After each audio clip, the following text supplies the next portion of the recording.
ये गरीब वर्ड हटना चाहिए और उसको सही इनपुट और सही ज्ञान मिल जाए तो उसकी इनकम जो आज है उसके मुकाबले 3-4 गुना हो सकती है। आइए भारत को हम एक प्रगतिशील एवं मजबूत देश बनाएं, एक अच्छे राज्य की कल्पना करें। देहिक देविक भौतिकतापा राम राज्य काहू न। नौरंग फ्लोर मिल का नौरंग गोल्ड चक्की फ्रेश आटा, मैदा और सूजी। नौरंग फ्लोर मिल, आपके रसोई की शान, हमारी पहचान, शुद्धता की पहचान। नौरंग।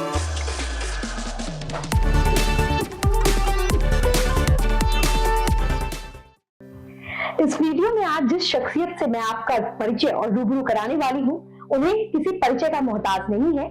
1980 में धानुका ग्रुप का स्टैब्लिशमेंट किया था। आज मेरे साथ इंटरव्यू में श्री राम गोपाल अग्रवाल जी हैं।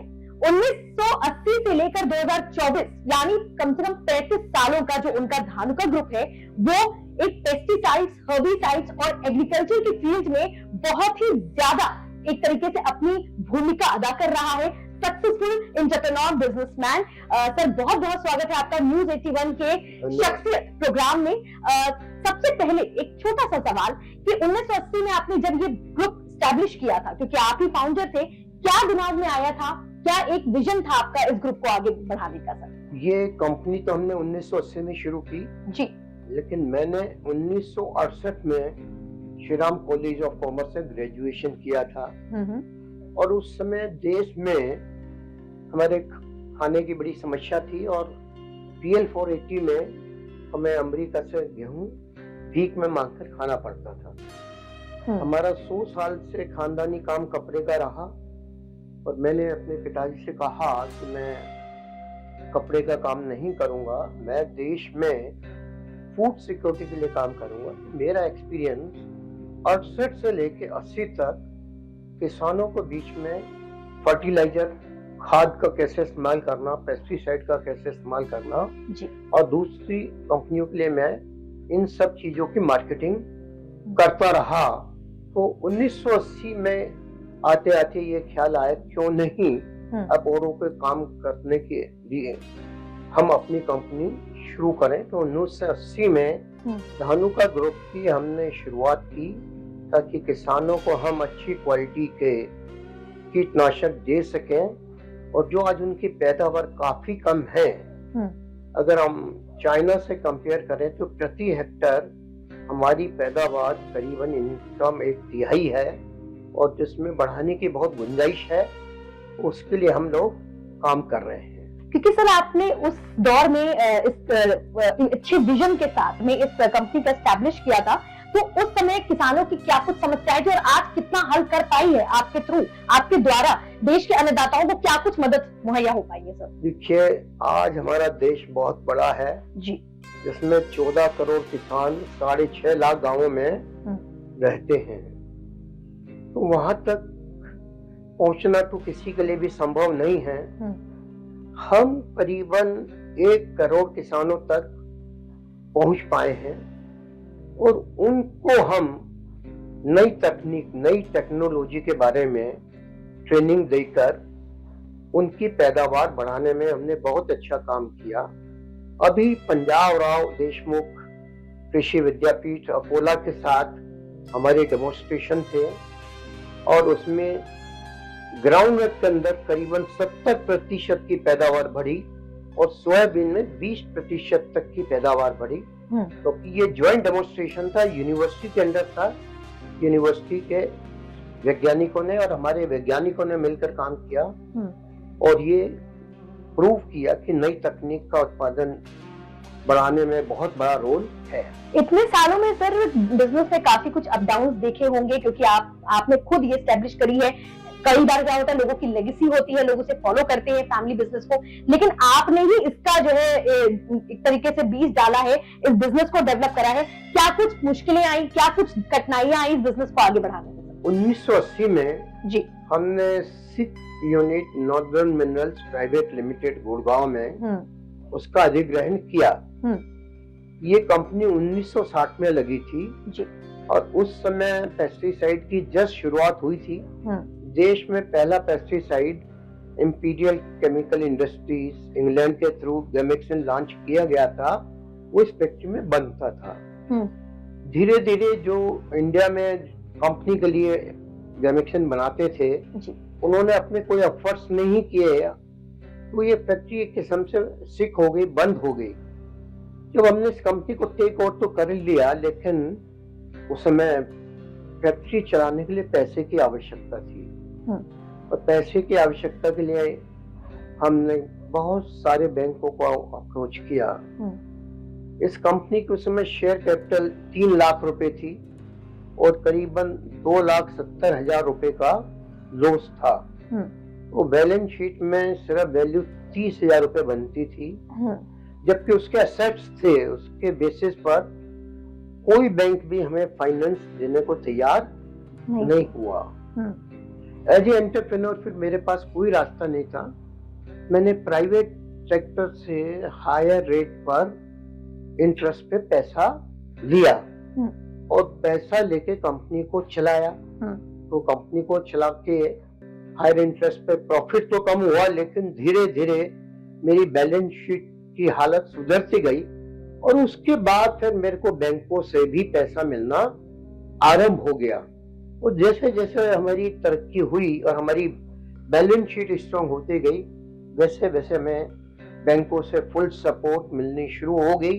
और जब पैसा हुआ तो हमारी जो तरक्की है बहुत तेजी के साथ होने लगी। और किसानों के बीच में, क्योंकि मेरा 1968 से एक्सपीरियंस था, तो हमारे प्रोडक्ट बहुत जल्दी मार्केट में विक्रेताओं द्वारा और किसानों द्वारा उनको क्वालिटी को देखते हुए उनको एक्सेप्ट किया गया और हमारी मांग बढ़ती गई। देखिए, मैं युवाओं को यही प्रेरणा देना चाहूंगा कि सक्सेस के लिए हार्ड वर्क बहुत जरूरी है। बिना मेहनत के कामयाबी नहीं मिलती जी। दूसरा मैसेज है ईमानदारी। अगर आप बिजनेस में ईमानदारी से काम नहीं कर रहे हैं तो आपको सक्सेस नहीं मिलेगी। और फिर अल्टीमेट आती है क्वालिटी। अगर आप क्वालिटी अपना मेंटेन करते हैं तो आपकी ब्रांड वैल्यू बनती है, ग्राहक बार बार आपके प्रोडक्ट को खरीदता है। अगर आपकी क्वालिटी अच्छी नहीं है तो ना तो आपको कोई पूछता है और ना रिकॉग्नाइज होता है और धीरे धीरे आपकी कंपनी खत्म हो जाती है। जैसे हिस्ट्री में देखें कि भारत में कितनी कंपनियां खुली और कितनी कंपनियां बंद हो गई जी। तो हमने अपने प्रिंसिपल से समझौता नहीं किया और जो कामयाब होना चाहते हैं किसी भी प्रकार के बिजनेस में, उनको असूलों से समझौता नहीं करना चाहिए। आज हम 6 जापानीज कंपनियों के साथ काम कर रहे हैं। एक जापानीज कंपनी के साथ हमारा फार्मा में ज्वाइंट वेंचर भी है जो 20 साल से चल रहा है। जापानी कंपनी से हमारे 25 साल से बिजनेस रिलेशन है। पिछले साल हमने टोक्यो में 25 साल के अपने बिजनेस रिलेशन को सेलिब्रेट भी किया। तो आज कामयाबी के पीछे बस यही राज है कि सख्त मेहनत, ईमानदारी और क्वालिटी। अगर आप ये लेके चलते हैं तो कामयाबी जरूर आपको मिलेगी। बिल्कुल, देखिए मेहनत और ईमानदारी आपने करी और यही इसका सबूत है कि आज टॉप मोस्ट इंडस्ट्रियलिस्ट में आपका नाम भी शुमार है। एक सवाल और भी है कि राम गोपाल अग्रवाल जी को धानुका ग्रुप के फाउंडर के तौर पे तो देखा जाता है, लेकिन इंटरव्यू से पहले मेरी नजर आपकी एक एमिटी यूनिवर्सिटी की एक उसमें गई जहां पे आप डॉक्टर ऑफ फिलॉसफी में आपको वो मिला है। उसका क्या वाकया है? क्या आप एमिटी यूनिवर्सिटी में लेक्चरर थे या आपने कुछ सर्विसेज दी? नहीं, मैं एमिटी यूनिवर्सिटी में तो उनके एग्रीकल्चर का भी कोर्स है। बिल्कुल। तो मैं साल में 1-2 बार उनके बच्चों को लेक्चर देने जाता रहा हूँ जी। फिर उनके जो ओनर्स हैं उनका पहले से परिचय था और उन्होंने देखा कि कृषि के क्षेत्र में मेरा काफी काम रहा है। मैंने कृषि के क्षेत्र में सिर्फ अपने लिए ही काम नहीं किया, भारत की फूड और न्यूट्रिशन सिक्योरिटी बढ़ाने के लिए, किसानों की आमदनी बढ़ाने के लिए काम किया है। मेरे इन सब प्रयासों को देखते हुए उन्होंने मुझे ये मानद उपाधि प्रदान की। सर, बहुत सारे बच्चों से आप मिलते होंगे क्योंकि आप कॉलेज भी विजिट करते रहते हैं एज अ गेस्ट लेक्चरर, तो ये जानना बहुत जरूरी हो जाता है कि आजकल की युवा पीढ़ी में कोई डॉक्टर बन रहा है, कोई आईपीएस बन रहा है, कोई आईएएस बन रहा है, लेकिन एग्रीकल्चर की फील्ड में युवाओं का रुझान किस प्रकार है? क्योंकि कहते हैं ना, किसान का बेटा किसान नहीं बनता। कई बार क्या होता है कि जो लेगेसी चली आ रही है वो उसे आगे फॉलो करने में रुचि नहीं रखते। ऐसे में आपने लोगों को कितना टटोला, युवाओं को कितना टटोला और उनको किस तरह से जो है इंसिस्ट किया कि एग्रीकल्चर की फील्ड में भी बहुत स्कोप है? देखिए, सच्चाई आपने बिल्कुल कहा कि एग्रीकल्चर के फील्ड में भी बहुत स्कोप है जी। इसको इस बात से देखा जा सकता है कि आईआईटी, आईएम के पढ़े हुए बच्चे नौकरी छोड़कर एग्रीकल्चर के क्षेत्र में आ रहे हैं। आज रूटीन एग्रीकल्चर जिसको हम कहते हैं कि भाई गेहूं चावल उगा लिया, तो उससे किसान की आमदनी ज्यादा नहीं बढ़ती। लेकिन आज जमाना है उस प्रोडक्ट की प्रोडक्शन की जाए जिसकी मार्केट में डिमांड है। आज जैसे जैसे मिडिल क्लास बढ़ रही है तो वैसे अनाज की पैदावार तो हो रही है, लेकिन उसकी डिमांड कम हो रही है। लेकिन आज nutritious food, for example fruits, vegetable, dairy products, fisheries, meat, poultry, इन सब की डिमांड बढ़ रही है। और जो लोग आज बढ़ती डिमांड की तरफ जा रहे हैं, आज देखिए तो बहुत सी क्रॉप में, दूध में आज हम वर्ल्ड के नंबर 1 प्रोड्यूसर हैं। बहुत सी क्रॉप्स में देखें आज, मतलब हॉर्टिकल्चर में या वेजिटेबल में देखें या सीरियल्स में देखें, बिल्कुल, तो आज वर्ल्ड के हम सेकंड लार्जेस्ट प्रोड्यूसर हैं। लेकिन आज भी हमारी प्रति हेक्टर पैदावार, हम विदेशों से तो क्या बात करें, अपने देश में भी, मैं अभी यूपी में था, एक शुगर टेक का फंक्शन था जहां वहां के गन्ना मंत्री और सेक्रेटरी साहब ने प्रेजेंट किया कि हमारी यूपी में एवरेज गन्ने की पैदावार 83 टन है और कुछ ऐसे किसान हैं जो 300 टन से भी ज्यादा ले रहे हैं। और ऐसे किसानों को यूपी गवर्नमेंट ने सम्मानित किया, 50,000 रुपए का चेक दिया, प्रशस्ति पत्र दिया।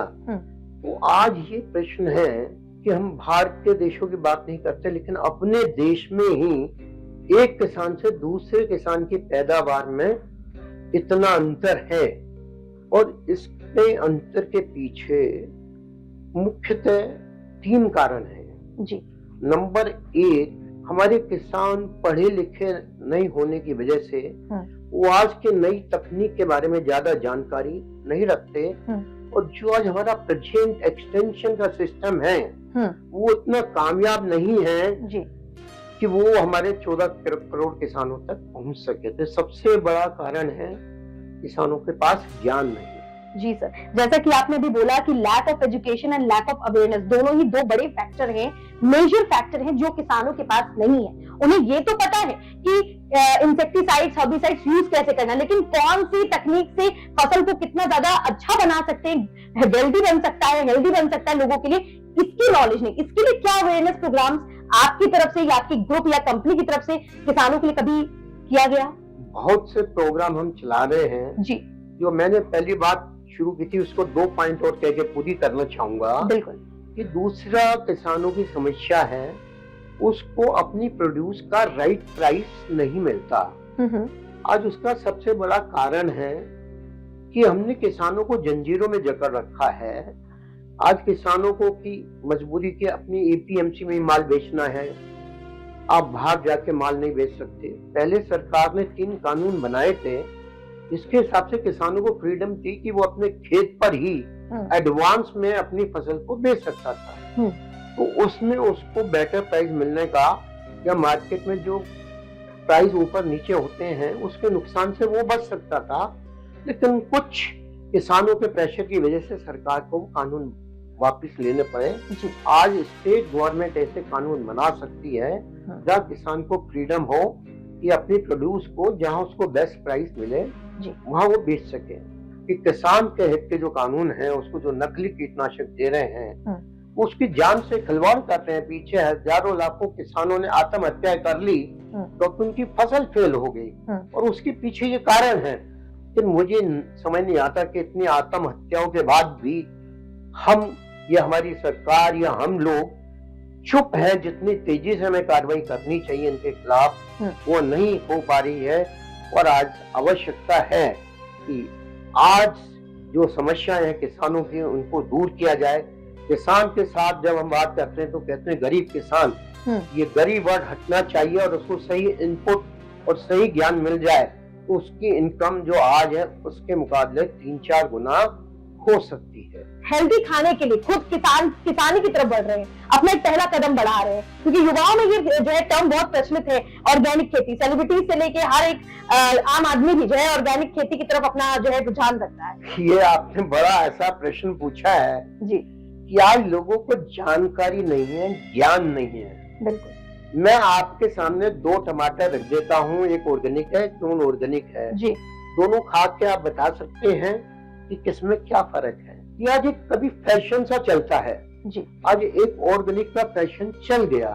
आपके हमारे खून में आयरन भी है, जिंक भी है, फॉस्फेट भी है, सब कुछ है। वो ऑर्गेनिक से भी वही मिलता है और जो केमिकल फर्टिलाइजर पेस्टिसाइड यूज करने से मिलता है। आज आप और हम बीमार होते हैं, बुखार होता है, क्रोसिन खानी पड़ती है, नहीं खानी पड़ती? बिल्कुल सर। या आज भी हम वैद्य जी के पास या कोई होम्योपैथिक डॉक्टर के पास जाते हैं? नहीं। तो इसी तरह कृषि में अब 2 साल पहले देखिए ना लंका का क्या हाल हुआ था है कि आज देश में हम वही हाल करना चाहते हैं। कोई शौकिया ऑर्गेनिक खेती करना चाहे या उसकी कॉस्ट डबल ट्रिपल हो जाती है, कोई उसका ग्राहक तो जरूर पैदा होनी चाहिए।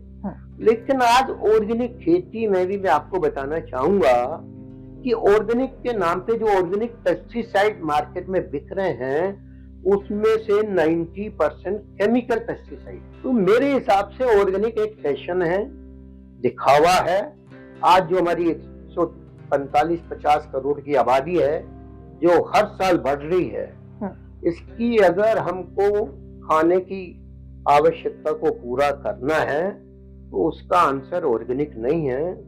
अगर ऑर्गेनिक आंसर होता तो यूरोप, अमेरिका, जापान, इनके पास बहुत पैसा है, वो रिसर्च में 5% खर्च करते हैं, हमारे देश में आधा % भी रिसर्च पे खर्च नहीं होता जी। तो वो क्यों ऑर्गेनिक नहीं कर लेते?